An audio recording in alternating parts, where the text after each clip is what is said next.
บายดีเอฟซีทุกคนมาพอกับซ่องบางน้อยเก็บใส่คือเก่าพี่น้อง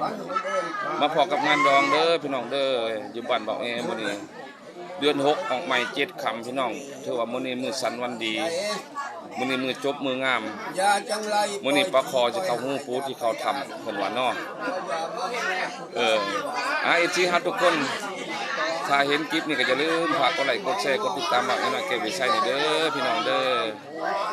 กำลังชุดเขาเอาควันตอนนี้พี่น้องเอ้ยพี่น้องเอฟซีเฮาอยู่ไกลบ่อยู่ไทยอยู่ลาวกันแล้วแต่เนาะเห็นคลิปนี้ก็อย่าลืมฝากกดไลค์กดแชร์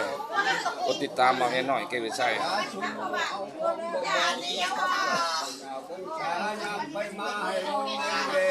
อันเจ้าบ่าวและแม่นอยู่บ้านใหญ่เด้อบ้านน้ำแพกเฮาคำเจ้าสาวและแม่นบ้านนาคำใต้แม่นบ้านเบาเองเด้อพี่น้อง FC ทุกคนเด้อบอก FC ให้รู้จักเข้าใจถ้าบอกว่าผิดพลาดอันใดก็ขอโทษขออภัยนะ FC ทุกคนเด้อ FC เด้อเอาควันมาเด้อบัดนี้เด้อควันอยู่ไห้อยู่หน้าก็มาอยู่ห้วยอยู่ห้องมาเมิดมื้อนี้ภายบ่แค้นเอาเอารถหาผูกรถบัดนี้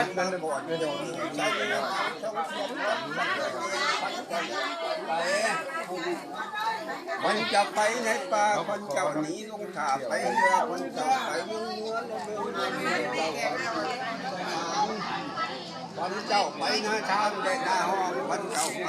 ได้หรือเปล่าเอาไว้กูนึกเสียกูยังจับกอกนี่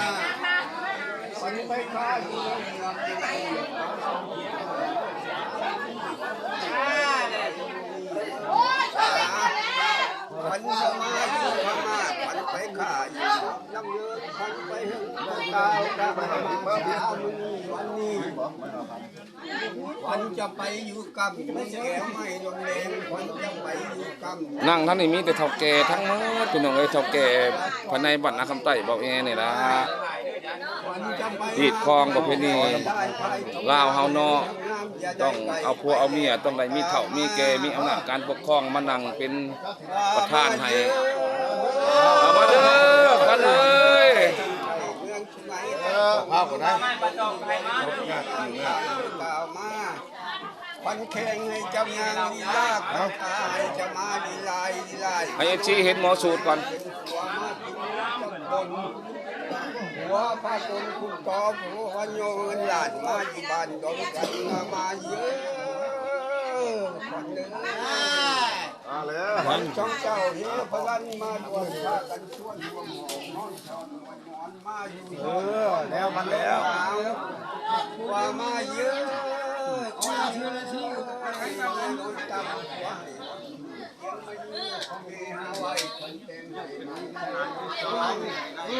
มอนมาเลี้ยงกันผู้หญิงดูน้ำกันยันนี้ได้ถึงโลก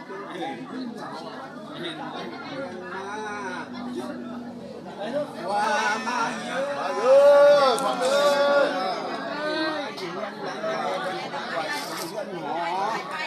เพื่อนผู้น้อยพักไป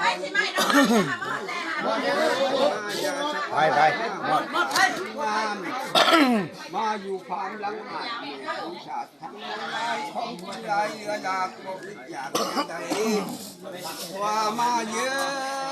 ะเข้ามาเด้อพวกพ่อหมดเรื่องคนเลยอ่อนเสมอก็ได้นะรถพูกก็ได้นะมันสบายพูกกันเขาขี้คาดเก้กำลังผูกแขนเด้อพี่น้องเด้อตอนนี้เด้อหมอสูตรมันสูตรไปแล้วก็ขวัญเนาะได้เอาไผ่ผูกแขนออกมาแต่พักขวัญก็ได้ผูกแขน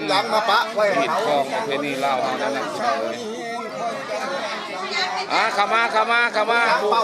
คอแขนมานี่เนาะพวกเจ้าก็มาผูกกันเอาไผ่เอานางพวกเจ้าเด้อยืนรถเดียว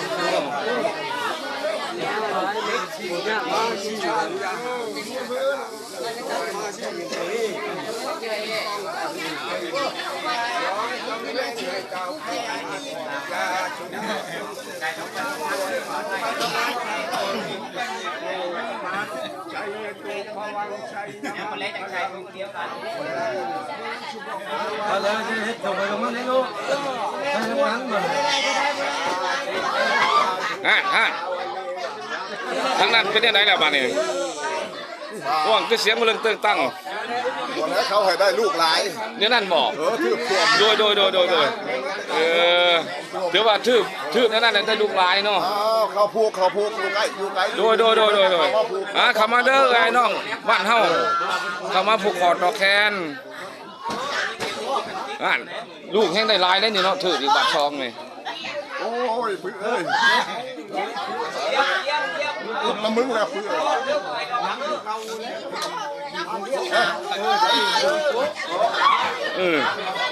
เบิ่ง บ้านอยู่กลาง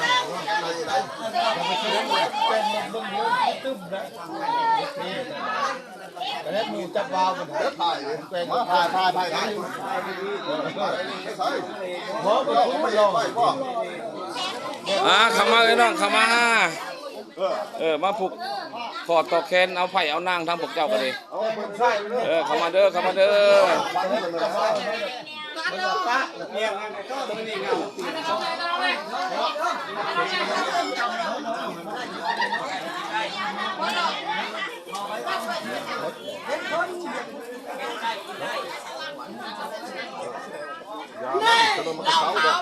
คิดเราที่คอยเลยบอกคิด หมดแล้วเขาก็แก่ก็หมดแล้ว แข่งตันตามาสวินได้กว่านี้ใคร เอ้ยบ่ร้ายเลยแม่กันสิ5 ล้านเนี่ยเนี่ยเดี๋ยวจะได้